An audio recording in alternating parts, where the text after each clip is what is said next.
completa y compartir este texto si les es posible.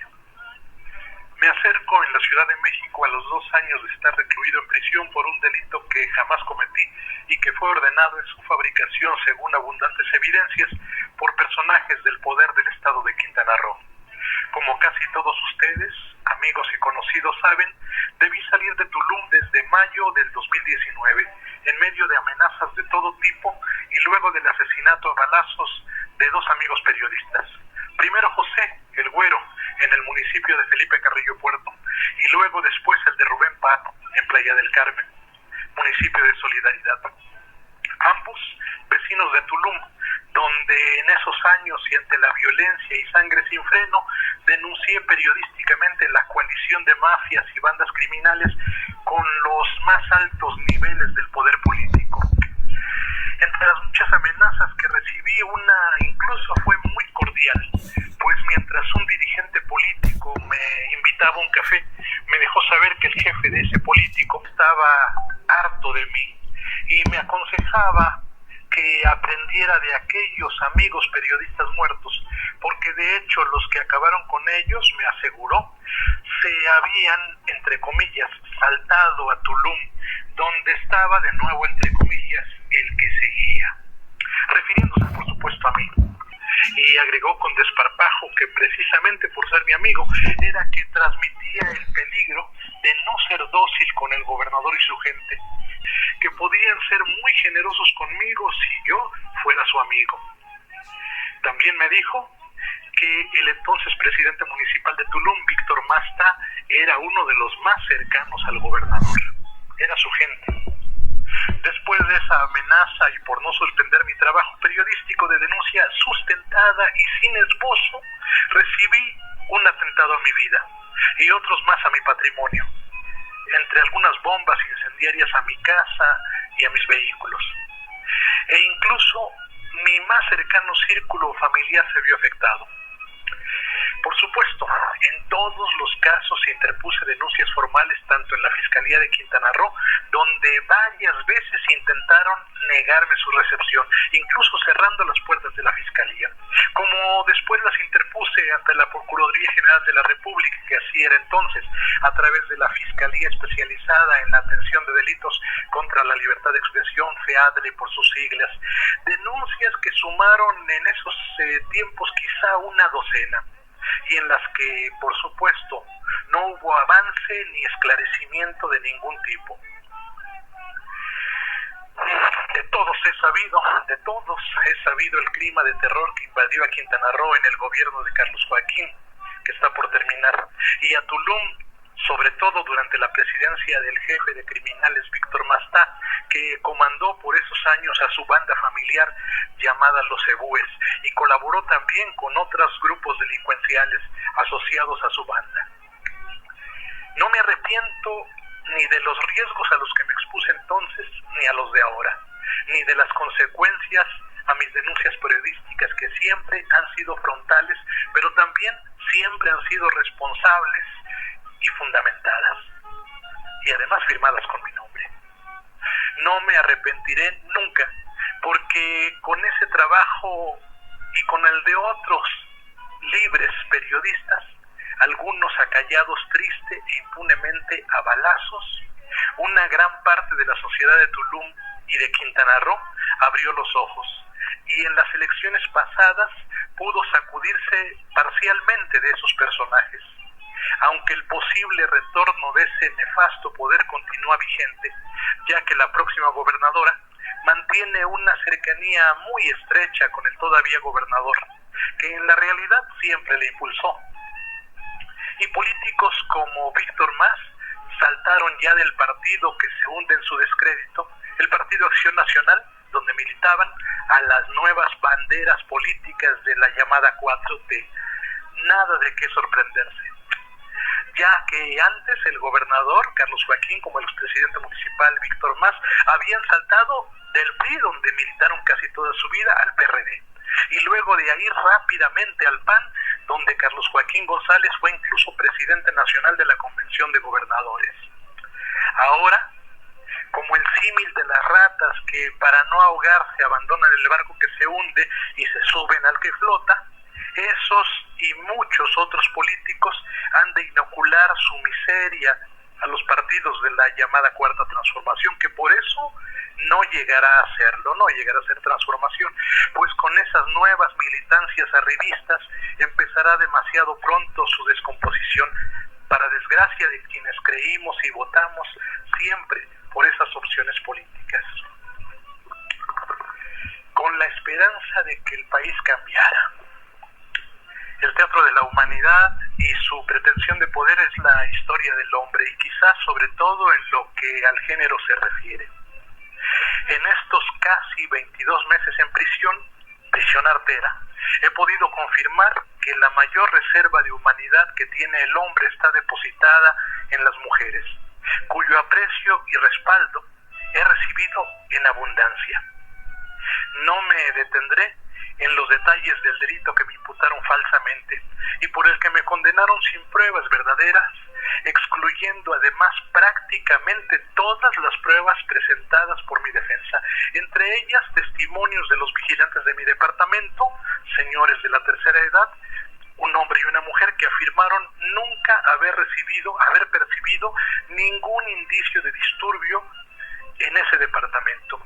Y durante más de 2 semanas al supuesto delito que me imputaron, haber visto todos los días entrar y salir a la supuesta víctima sin ningún asomo de aflicción. E incluso dieron testimonio que en 2 ocasiones esta supuesta víctima les ofreció dinero por ser sus testigos en un ataque que les aseguró había ocurrido semanas atrás de cuando les pidió que fueran sus testigos. Ellos se negaron, por supuesto, y en cambio declararon posteriormente ese intento de cohecho ante la Fiscalía de la Ciudad de México y en referencia a mi acusación y a mi caso. En el proceso, que duró casi un año para condenarme, la juez del caso no tomó en cuenta esos testimonios, pero además excluyó 2 peritajes, uno médico y otro criminalístico, que concluían varias incongruencias entre las declaraciones de la supuesta víctima y las evidencias que más bien apuntaban a falsedad de declaraciones. En el colmo de la evidente juez de consigna para declararme culpable, esta permitió que la parte acusadora jamás se presentara a las audiencias del caso. Y no solo eso, sino que validó el argumento de esa falsa víctima y del Ministerio Público de que yo era, entre comillas, y lo cito, muy poderoso política y económicamente, cierro comillas, y que por eso podía mantener agentes en Tulum, donde afirmó se refugiaba escondida, pues por mis órdenes amenazaban su vida. La aceptación de tan burdo como falso argumento por parte de la juzgadora me dejó en absoluta vulnerabilidad legal al no poder rebatir ni contrastar en nada mi defensa ante una juez que decidió, por supuesta perspectiva de género, condenarme sin prácticamente atender a ninguna prueba más que a la fe ciega de una falsa acusación que decidió hacer verdadera para ella. La fe, la creencia ciega, la fe sin pruebas y dogmática, alumbró hace siglos el nacimiento de la Inquisición, que condenaba igual y sin defensa posible a muchos acusados. Hoy, algunos jueces y juezas aprovechan la coyuntura necesaria de la justa lucha del feminismo y la perspectiva de género para cumplir consignas, para castigar inocentes, para subir índices de castigo. Y los acusados son pobres en su mayoría o personas que tenían consigna en contra de ellos de parte del poder. Pobres en su mayoría porque una defensa adecuada cuesta demasiado dinero. Y a veces ni con eso es suficiente para lograr justicia donde debía imponerse al menos la duda razonable. La muerte muerte me ha rondado mucho en estos últimos años, pues además de los 2 amigos periodistas que mencioné, habían matado antes de salir yo de Quintana Roo, un tercer periodista, también amigo mío, fue muerto a balazos en Playa del Carmen apenas unos días después de que yo abandoné el estado para salvar mi vida. Más de un año después de esto, y ya prisionero, con la ominosa figura de prisión preventiva que tanto daño hace a miles de gentes. Apenas al comenzar mi proceso mataron también a balazos a mi abogado defensor titular. A mi abogado lo mataron un 1 de julio del 2021, por supuesto. No hay ningún avance en su investigación. Es terrible y debilita mucho el alma a un clima tan sangriento. Apenas en marzo pasado, ya en medio de otros peligros en el reclusorio oriente de la Ciudad de México, donde positivamente terco sigo siendo periodista y seguiré siendo así. Una trifulca campal dio inicio con la versión circulada entre algunos reclusos de que mi persona, supuestamente protegida desde poco antes por las autoridades penitenciarias, pero en realidad duramente segregada por la autoridad penal, había regresado a mi antiguo dormitorio y con facilidades de elementos policíacos fungiendo como custodios penitenciarios, un grupo de internos que forman parte de la mafia local de los Duques del dormitorio anexo 7, intentó tomar por asalto al dormitorio 3 donde antes yo estuve y donde el rumor era que yo había regresado. Por eso empezó ese caos, que se sofocó horas después y que en medios de comunicación se calificó como intento de motín con un triste saldo de 2 fallecidos. Queridos amigos todos, estoy seguro que muchos pueden aterrorizarse y desear que esta narración de locura y espanto fuera falsa. No lo es, desgraciadamente. Quienes idearon y operaron mi entrada a la cárcel quizá tenían previsto que mucho antes de finalizar mi proceso yo habría muerto en prisión, donde muere tanta gente, incluso por constantes y extraños suicidios en los que quien supuestamente se quita la vida aparece amordazado y maniatado. Tal vez esa podría ser su previsión, que muriera en esas condiciones u otras, completando así el asesinato civil que me impusieron abundantemente en decenas de medios de comunicación, tanto nacionales, tanto estatales como nacionales. Y voy a citar algunos ejemplos. Abro comillas. Resultó un violador el reportero que intentó desacreditar en la mañanera de AMLO al tolerante y respetuoso buen gobierno de Carlos Joaquín en Quintana Roo. Cierro comillas. Eso podía leerse en un medio digital de Guerrero. De nuevo voy a abrir comillas. Periodismo criminal. 2 puntos. El caso del reportero Héctor Valdés en Tulum. Cierro comillas. Eso pudo leerse en el periódico Excelsior de circulación nacional, uno de los más antiguos del país, pero también de los más desprestigiados y reconocidos como conservadores. Hace unos momentos decía que la mayor reserva de la humanidad del hombre como especie es en las mujeres, y tengo sobrados motivos para confirmarlo. Ni el aberrante delito que me encausaron con falsedad y por el que ahora estoy prisionero, incluso siendo inocente, ha hecho dudar a tantas mujeres amigas a quienes ahora debo tanto y a quienes no quiero dejar de mencionar. Nunca tendré con qué compensar el aprecio, la calidez, la ayuda emocional, las charlas larguísimas por teléfono y la ayuda de todo tipo, incluso económica, que muchas veces recibí en estos casi 2 años de parte de tantas mujeres valiosas.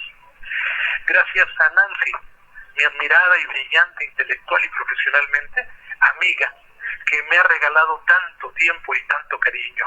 Gracias a Laura, que como Nancy me mostró un inacabable afecto y que incluso sabiendo mi imposibilidad de devolver, me ayudó económicamente por varios meses, en los que incluso benefició a otros 8 reos que vieron cambiar completamente sus condiciones de reclusión, pues la celda comunal en la que entonces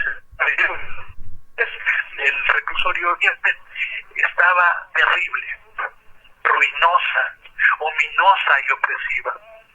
Pudo renovarse y equiparse. Por compañeros internos siempre me decía: tu amiga es una santa, dile que Dios. En realidad, querida Laura, es una empresaria exitosa y una política íntegra y de verdadera convicción social.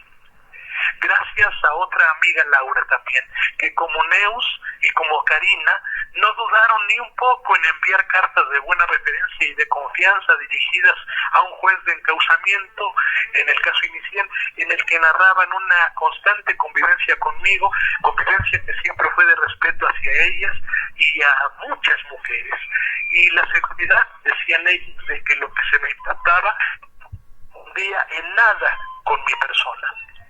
Gracias a Gaby, mi amiga y ex jefa, que tanto me ha animado y también tanto me ha rogado porque evite riesgos de seguir siendo periodista en la prisión. Gracias a Gaby. Gracias a Liliana, una corresponsal extranjera, por el ánimo en los primeros meses. Gracias a América por sus palabras. Gracias a Graciela de Carrillo Puerto, que sé que confía en mi política. Gracias a Montserrat, de quien recibí las mayores muestras de aprecio que tanto le costaron y que nunca podría pagar con nada. También gracias a su madre, de quien recibí por su intermedio muchas oraciones que seguro estoy conjuraron varios males de no pocos demonios.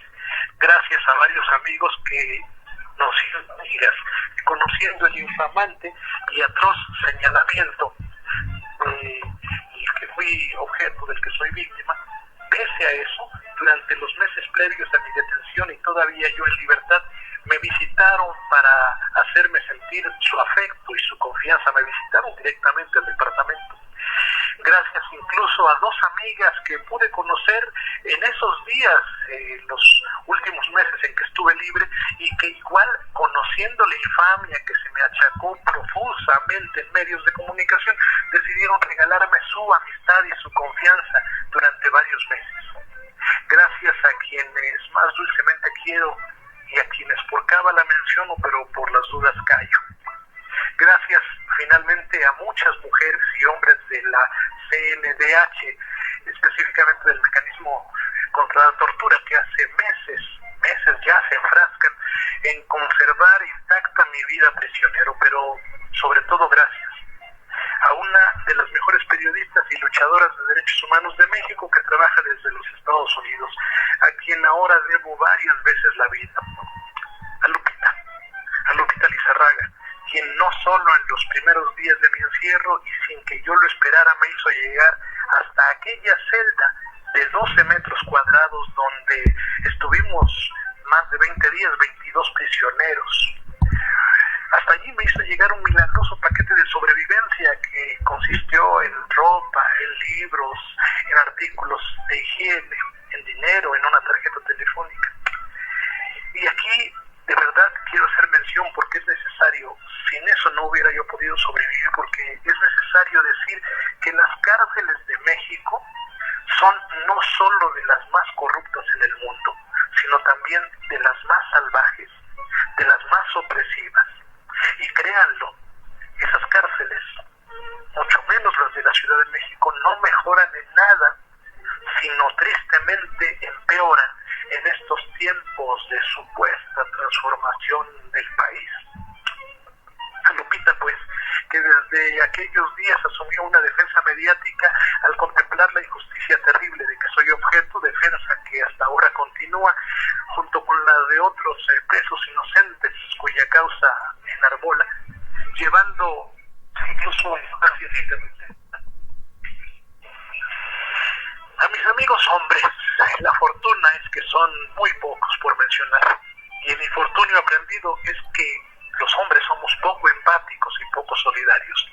Gracias a Carlos B., ese catalán formidable que además de brillante académico es un comprometido de sus amigos. Gracias a él por los muchos libros, por la ropa, los insumos en sus visitas.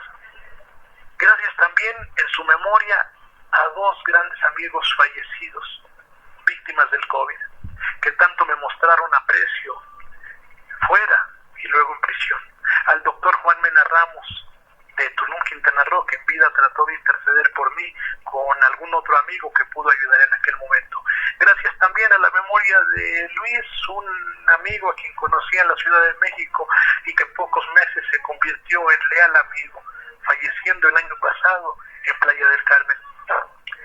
Gracias a Francisco Canuli, periodista y antiguo colaborador de mi portal de noticias Tulum en Red, que luego él, Paco Canul, fundara Notitulum. Gracias por recibirme algunas llamadas y también gracias por aconsejarme buscar y rogar por mi libertad al gobernador Carlos Joaquín y al nefasto Víctor Mas. Gracias por ese consejo, que tuvo sus fundamentos tristemente porque él mismo, Paco Canul, estuvo antes que yo preso, también en prisión en Playa del Carmen, acusado falsamente también de esos delitos que gusta fabricar el gobierno de Quintana Roo, de un delito incluso más ominoso que el que se me fabricó. Francisco tuvo que pedir y rogar por su libertad a esos terribles señores del poder y a esos fabricantes de delito, a quienes tuvo que prometer sometimiento y servicio.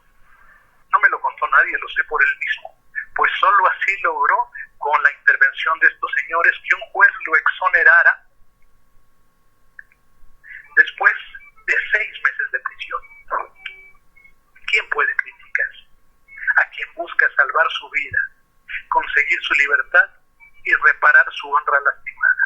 ¿Quién puede criticar a esas personas? Yo no podría, pero espero que tampoco se me critique por ejemplificar fehacientemente lo que pueden hacer y el grado de daño que pueden lograr impunemente los hombres del poder en México. Después de todo, ya lo dijo Don Quijote de la Mancha, solo hay 2 cosas por las que sin dudar debe exponerse la vida. Una es la libertad y la otra la honra. No lo olvides nunca, Sancho, decía Don Quijote. Y yo creo que todos debemos ser Sancho. Y por eso es que, perdida mi libertad por una infamia, sigo luchando por salvar al menos mi honra, que es mi dignidad y mi imagen. Sobre todo ante ustedes, queridos amigos, a quienes va dirigido este mensaje. Desde la penitenciaría de la Ciudad de México, en Santa Marta, Catitla, en los días de septiembre, Héctor Valdés. Los Ángeles Press, las noticias que no se escuchan en tu país.